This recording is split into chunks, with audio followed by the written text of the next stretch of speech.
So, the metaverse. When you hear that word today, what comes to mind? Probably corporate stuff, right? Tech giants, big business.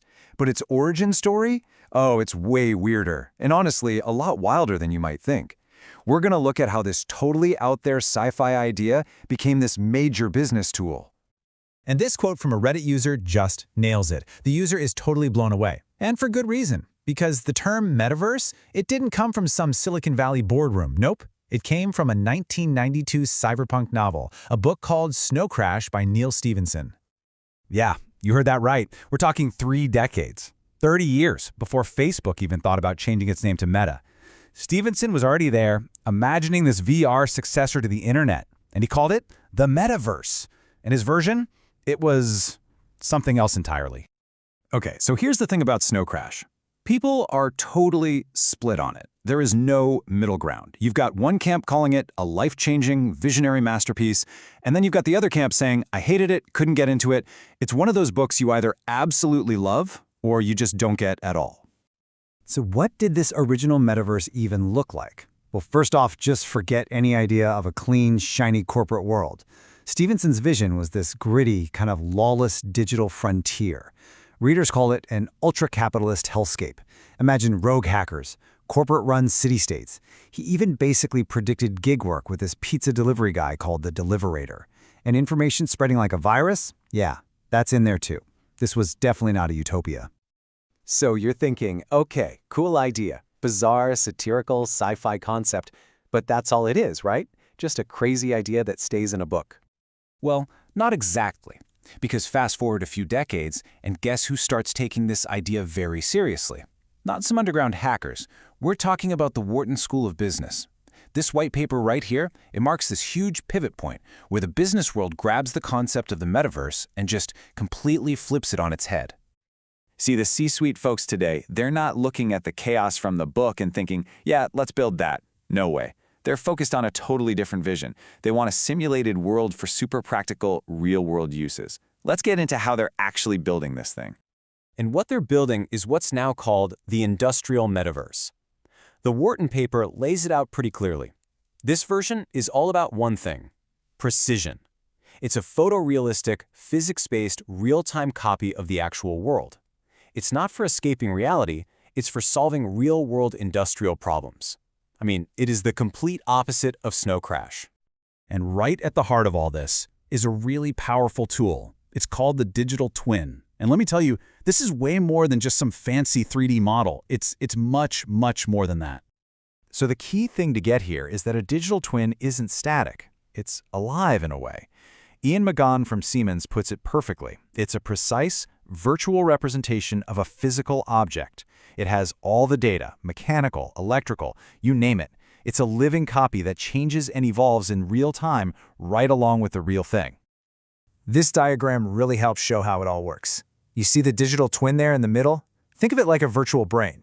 It's constantly pulling in data from the real world, from sensors, from AI, to keep this virtual copy perfectly in sync.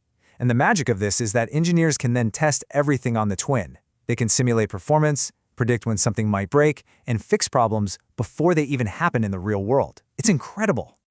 And look, this isn't some far-off, futuristic idea. This is happening right now. Big companies are already using this stuff, and the results are pretty mind-blowing. So, check this out. Siemens needed to build a new factory in Nanjing, China. But before they laid a single brick, they built the entire thing as a digital twin.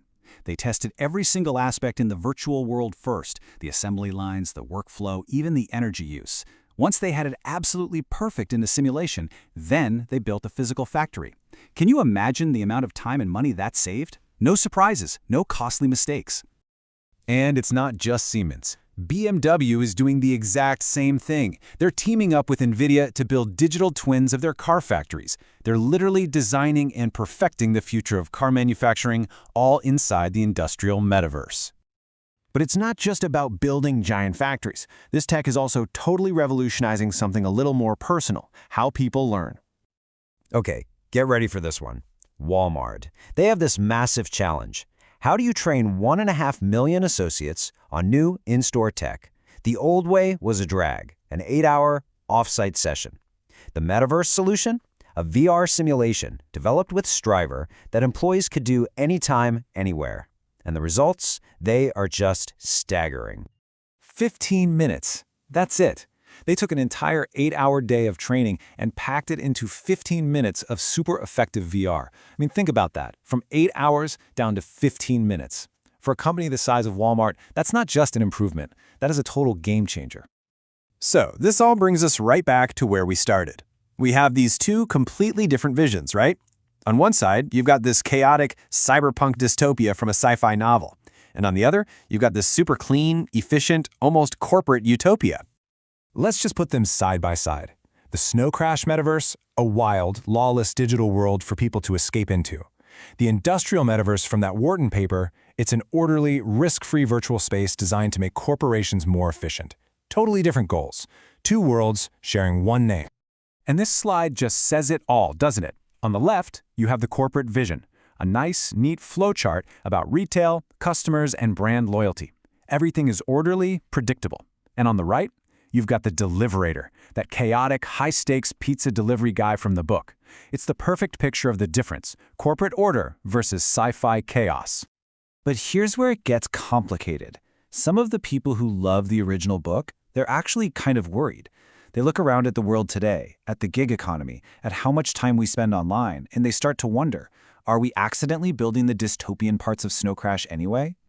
And that brings us to this really sharp point from another Reddit user. The stories we tell ourselves about the future, they matter a lot. Science fiction can be a blueprint. It can inspire us to aim for something optimistic, like Star Trek. Or it can end up being a manual for powerful people, even if the author meant it as a warning. So at the end of the day, what we have is this wild story. A word, metaverse, born in a chaotic sci-fi novel, has been totally co-opted to describe a real-world tool for corporate perfection. And that leaves us with a pretty big question to chew on. As this science fiction idea becomes our business reality, what kind of future are we actually building?